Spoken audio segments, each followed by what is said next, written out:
We speak words, we feel emotions, we think, move, breathe, and call it life. But what if everything you've ever known was only a ripple? Because hidden beneath your thoughts, your actions, and the very atoms of your being is vibration. Not metaphor, not symbol, but literal, sacred motion, the silent hum that shapes worlds. And once you hear it, you'll never experience reality the same way again. Before time had a name, before the stars were flung into the ink of space, before breath whispered into form, there was movement, not of limbs or planets or tides, but of vibration, subtle, rhythmic, timeless. You may think of vibration as mere sound, a physical pulse, but in the mystery schools of old, in the temples of Egypt, the Vedas of India, the scrolls of Hermetic Greece, vibration was something more, something sacred, something alive. They called it the word, the breath, the pulse of God. To vibrate was to exist. To harmonize was to live well. To fall out of tune was to descend into illusion, suffering, separation. What if vibration is not simply a byproduct of matter, but the blueprint of all things? What if you, as you are now, are not a fixed being, but a song changing with every thought, emotion, and choice? Let us begin where the ancients once knelt in awe, not with theories, but with feeling, not with science, but with silence, and listen, not with ears, but with the soul.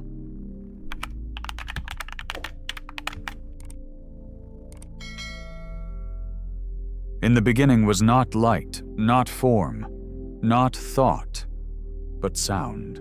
In the ancient Vedic hymns, we are told of a sound beyond hearing, Nada Brahma, the universe is sound. This was not poetic. It was literal, to the sages of India. The cosmos unfolded not from chaos, but from vibration, a singular frequency, Aum, from which all realities bloomed like sacred geometry in motion. In Egypt, priests whispered of the word of Ta, a sound uttered by the divine that shaped all creation, stone, spirit, and star. The Greeks knew it too. Pythagoras, the mystic mathematician, spoke of the music of the spheres, a harmony emitted by the movement of celestial bodies inaudible to human ears, yet vital to the balance of existence. These weren't disconnected metaphors. They were echoes of a shared knowing, a buried universal truth, that everything is vibrating, from the swirl of galaxies to the spin of electrons, from the chant of monks to the cry of a newborn. All things are motion. All motion is rhythm. All rhythm is song. Even in Genesis, let there be light is not light's origin, but its invocation, spoken into being, vibration before illumination. But here's the mystery. What vibrated before there was space to move? What sounded before air carried sound? The ancients would smile, because for them, it was never a thing that moved, but consciousness itself. The first vibration was the mind of the divine, stirring from stillness, a sacred desire to know itself through motion. Like a string plucked by eternity, the universe began as resonance, invisible, indivisible, intentional, not random noise, but harmonic will. And this is the first secret of vibration, that it is not merely physical, it is metaphysical, a bridge between spirit and form, between unseen intention and manifested world. To understand this law, we must stop thinking with eyes and start listening with presence, because every sacred site, every ancient chant, every mystic vision from Delphi to Tibet begins with the same realization. We are not in the universe, we are of its vibration. Our bodies crystallized frequencies, our thoughts oscillating currents, our emotions colorations in our vibrational field. Which begs the question, if the universe sings a song, what happens when we sing out of tune?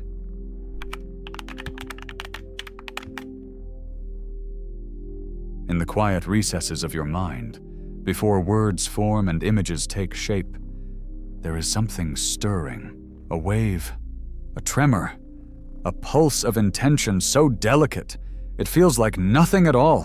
And yet this is where the real vibration begins.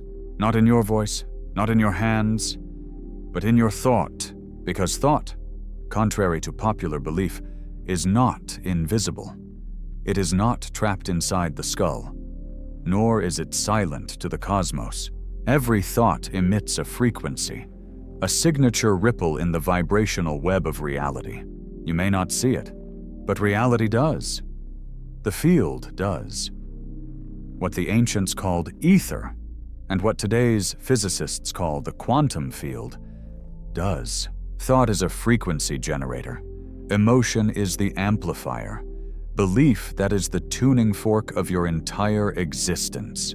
In Hermetic teachings, we find the maxim as within, so without, not as a metaphor, but as a vibrational law. Your internal state, your mental music, is mirrored in the external world, not by superstition, but by resonance. Like attracts, because vibrates alike. This is why two people can walk into the same room, and one sees beauty, while the other sees threat. Why one feels peace under the stars, while the other is consumed by dread. Same stars, different tuning? Because we are not receivers of reality, we are transmitters. Our thoughts radiate outward, like notes struck in an infinite chamber, and reality fluid, flexible. Listening shapes itself around the dominant frequency. It's not magic, it's magnetism. And if you've ever felt that strange moment when someone thinks of you, and you suddenly receive a message, or when you're anxious, and the world seems to press harder, you've touched the edge of this law. Vibration doesn't lie. Words can mask, smiles can deceive, but the frequency you emit, that's the true language of the soul. And this leads us to the forgotten temple emotion. For emotion is not just the product of thought, it is the color of vibration. Joy vibrates higher, quicker, like sunlight scattering through crystal. Shame sinks heavy, slow, thick, a muddy signal hard to transmit. That's why healing is vibrational, why trauma, left unchecked, echoes, and why true prayer is not in words spoken, but in the feeling behind them.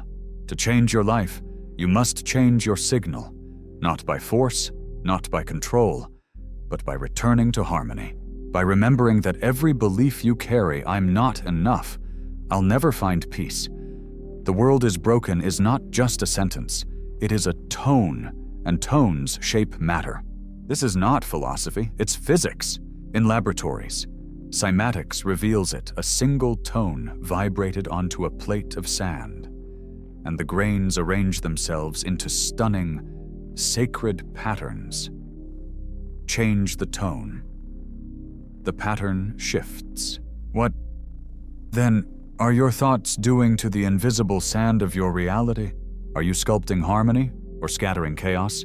In this truth lies both responsibility and liberation. You are not a victim of circumstance. You are a composer. Each thought is a note, each emotion a chord, and your life is the song that plays in response. The ancients knew this, so they trained their thoughts like monks. They guarded their emotions like sacred flame, because to them, thought wasn't cheap. It was sacred technology. So ask yourself, what are you broadcasting into the field?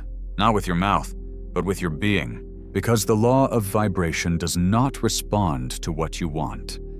It responds to what you are.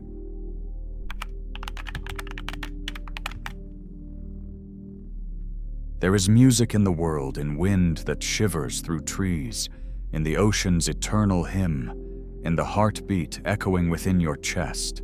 But the mystics, they listened beyond the sound. They leaned into the silence. Not the silence of nothingness, but the pregnant void, the space between notes, between thoughts, between breaths. It is here, in this quiet, not absence, but stillness, that the true mystery of vibration reveals itself. because vibration is not just what moves, it is what rests, then moves again. All rhythm requires pause. All tone demands contrast. The universe itself breathes in cycles of sound and silence, form and formlessness, being and becoming. This was known by the sages of the Tao. The Tao is the void from which all things arise, they said, and to which all things return. The silence between notes is not an interruption. It is the source, like the black canvas upon which stars are scattered, or the blank parchment that allows sacred script. The stillness is not empty, it is potential.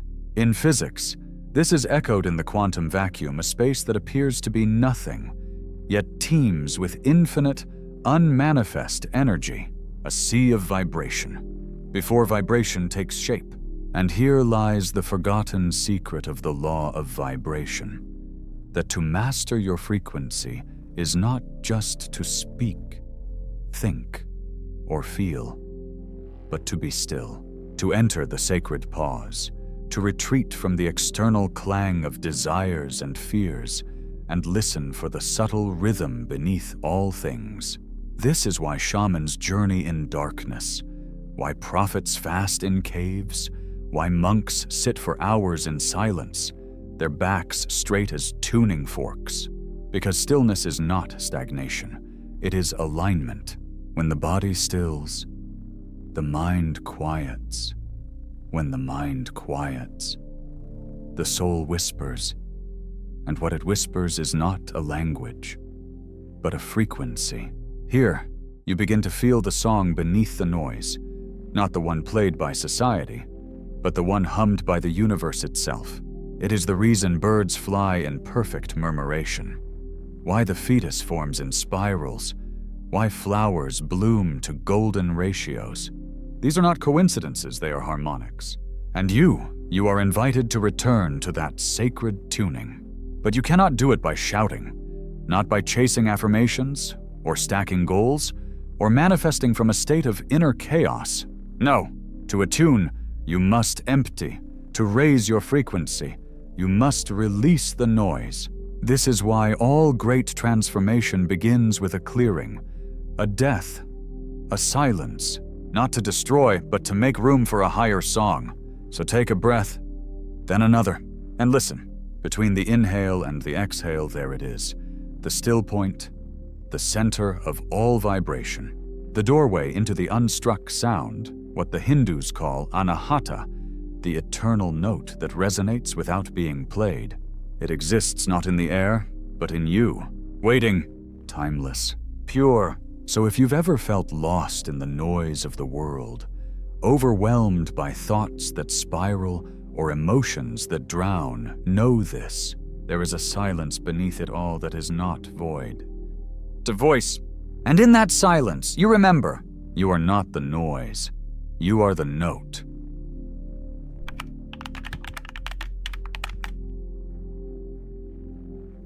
We are taught to seek wisdom in books, in temples, in stars, to ascend through intellect, to transcend the flesh. But the ancients, they revered the body as a sacred instrument, an oracle of vibration, crafted in the image of the cosmos.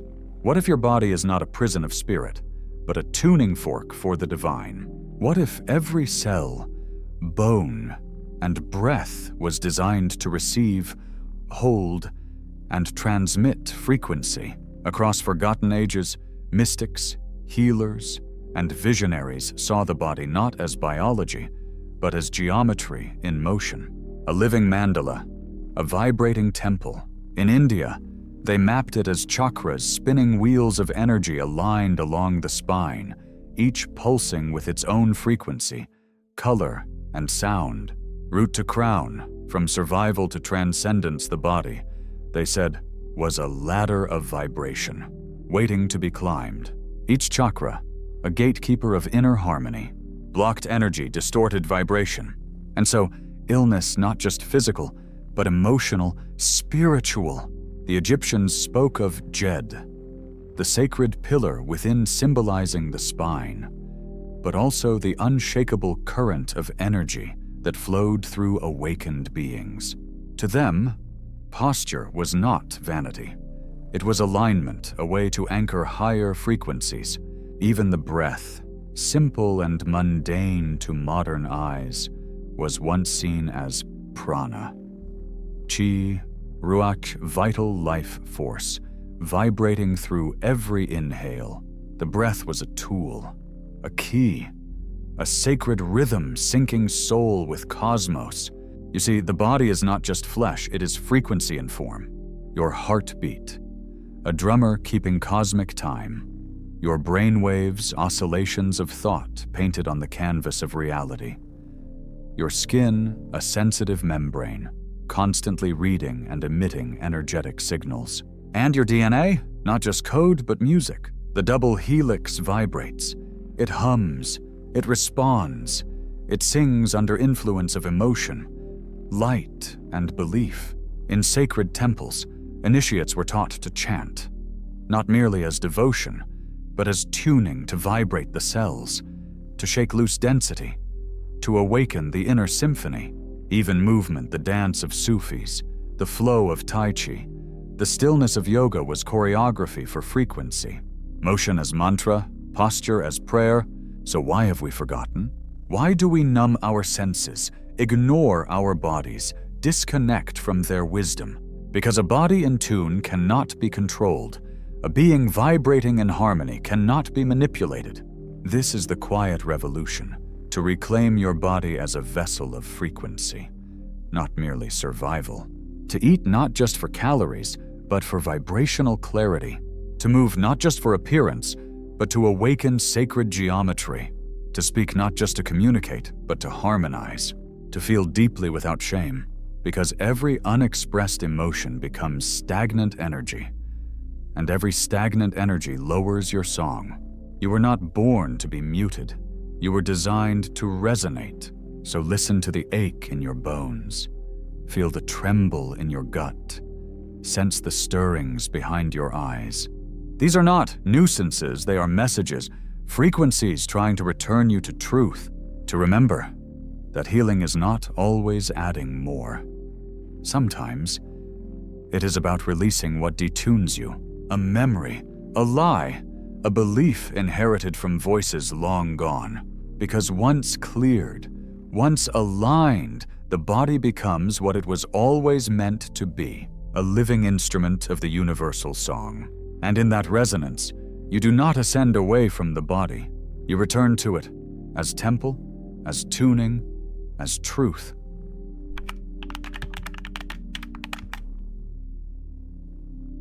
Across the sands of time, rising from jungle and desert and mountain stand silent giants. Temples, pyramids, monoliths of impossible precision. They do not speak, but they vibrate. And if you've ever stood before one at Giza, at Machu Picchu, at Angkor Wat, you felt it, that quiet hum beneath the stone. A resonance like the breath of something ancient, still alive, because these were never merely tombs or palaces. They were instruments, built not just with stone, but with sound in mind. You see, ancient builders were not only masons, they were vibrational architects. They understood something we've forgotten, that matter responds to frequency, and that space itself can be tuned. In Egypt, the inner chambers of the Great Pyramid match the frequencies of human organs. The king's chamber resonates at 440 Hz, a pitch that activates the heart center. Coincidence or intention? In Malta, the Hypogeum, a megalithic temple buried beneath the earth, was carved with acoustic perfection. A single note sung inside its oracle room can alter brainwaves, inducing trance and visions. And in the Andes, Incan walls are so finely joined that not even a blade of grass fits between the stones. Why? Because they were tuned to withstand quakes, vibrational disruptions from the earth herself. But there's more. Symbols carved, etched, painted weren't decoration. They were encodings of sound. The spiral, found from Irish tombs to Hopi petroglyphs, is not just art, It is a visual representation of vibration in motion. Mandala, yantra, sigil, glyph. These are not just symbols, they are vibrational instructions.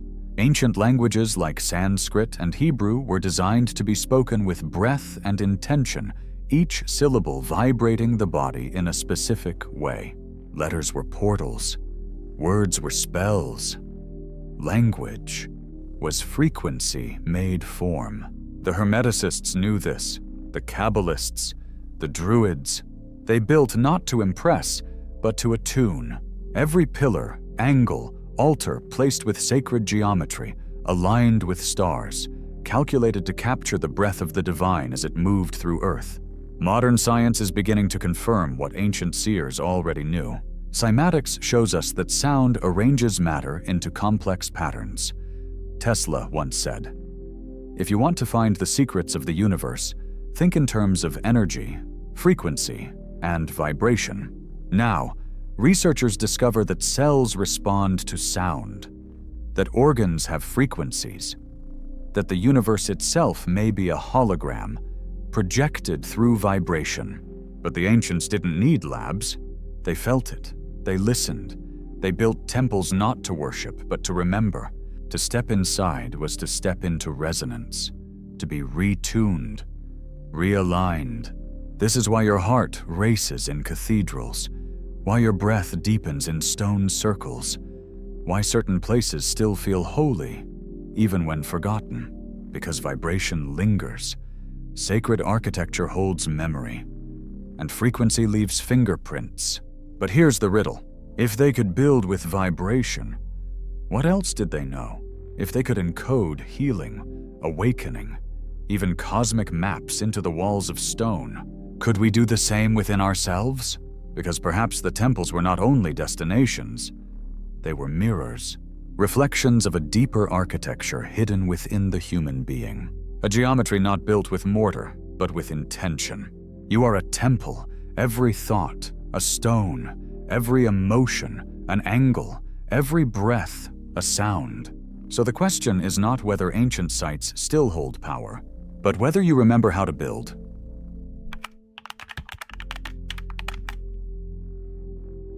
Once reserved for mystics and monks, the language of vibration now echoes through laboratories, in sterile halls filled with microscopes and particle accelerators.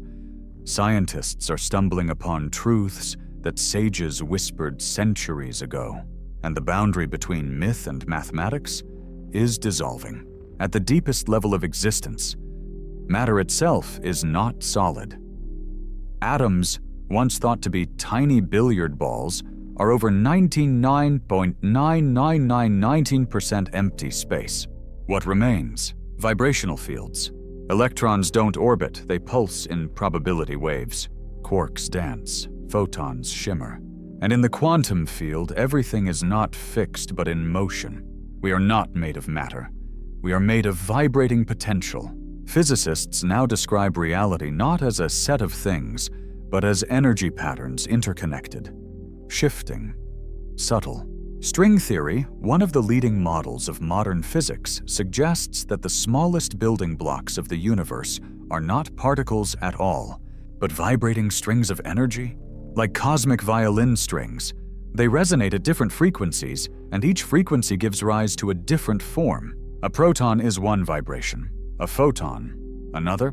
Vibration determines form. Just as Pythagoras once intuited, the universe is not made of things, but of tones. And just as a symphony depends on tuning, so too does reality. Change the frequency and the form follows. This is not poetic speculation. It is the blueprint behind everything. But science doesn't stop there. In the emerging field of cymatics, researchers place sand, water, and even biological matter on vibrating plates. Play a tone and suddenly, patterns emerge. Geometric, mandalic, sacred, change the frequency and the pattern shifts. These aren't just pretty pictures. They're visual proof that sound sculpts matter. And if that is true for sand on a plate, what does that mean for your thoughts, your words, your voice? Is your body not mostly water? Is your brain not a resonant chamber? Every spoken word, every inner monologue, Every emotional surge sends ripples through the field, and this field, what quantum physicist David Bohm called the implicate order, is not just passive, it is responsive. It hears you.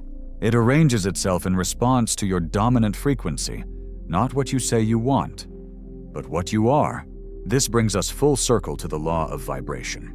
No longer just an esoteric teaching, but a bridge between ancient knowing and scientific truth. The law says, everything vibrates, nothing rests, and all is connected through resonance. Modern science now echoes this. HeartMath Institute has shown that the heart emits a measurable electromagnetic field, which changes with emotion and affects others around you. Neuroscience reveals that meditation stillness alters brainwave frequencies, inducing harmony, healing, and expanded states. Epigenetics proves that belief of vibrational stance can switch genes on or off. Belief becomes biology. Emotion becomes immune response. Thought becomes field pattern, all through vibration. And yet, for all our instruments and equations, there's something science still cannot measure: the soul's frequency. That subtle hum that lingers when a loved one enters the room. That unexplainable energy when music moves you to tears. That resonance when truth is spoken and your skin shivers. These moments are not anomalies.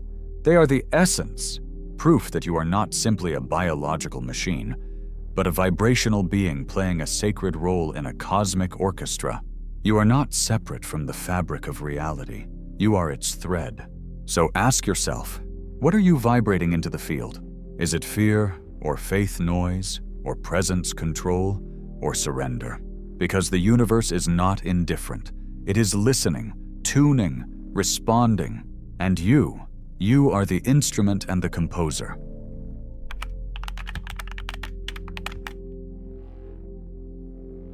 There comes a moment in the seeker's path when knowledge is no longer enough, when words lose their grip, when theories dissolve, when even ancient wisdom fades into silence. And in that silence, something stirs, not outside, but within. It is the faint resonance of your own soul, not the personality, not the ego, not the mask you wear to walk the world, but the true frequency, the eternal signature that is whispered across lifetimes. It is not taught, it is remembered, and remembering is a vibrational act, because to become the frequency of your soul is not to strive. It is to shed, to strip away every note that isn't yours, every belief imposed, every fear inherited, every trauma unresolved. These are distortions, static in the signal, interference patterns that veil the original tone. You were never broken, only out of tune, and like a stringed instrument long neglected, you must be retuned with patience, stillness, and love. But how? Not through willpower, not through performance, but through resonance. To resonate is to align, to let go of resistance and allow the natural frequency to emerge. Begin by listening, not with your ears but with your choices. What draws you closer to peace, to truth, to light? What contracts your body, clouds your mind, dims your flame? Your soul will never scream, but it always sings. Follow what vibrates true. It may be a place, a poem, a practice, a silence that makes you weep. These are not random. They are echoes of the frequency you came here to embody. And as you realign, something shifts. Synchronicities return. The body begins to heal. People enter your life with music that matches your own. You no longer chase, you attract. You no longer grasp, you receive. Because the law of vibration is not just mechanical, it is spiritual. It responds not to effort, but to essence. And the more you embody your true frequency, the more the external world becomes a mirror reflecting back your harmony in form, in flow, in beauty. This is why saints radiate peace, why masters can heal with a glance, why presence alone can change a room. They are not doing, they are being, vibrating as truth, emitting coherence, becoming the tone they were born to carry. You have this within you, not as potential but as memory, a sacred frequency waiting to be remembered. So strip away the noise, sing your soul's name in silence, move not with force, but with feeling. Because when you become the frequency of your soul, you do not ascend. You arrive in the here, the now, the center of all vibration, and perhaps, just perhaps, you'll realize you were never looking to tune the world, only to remember that you are the song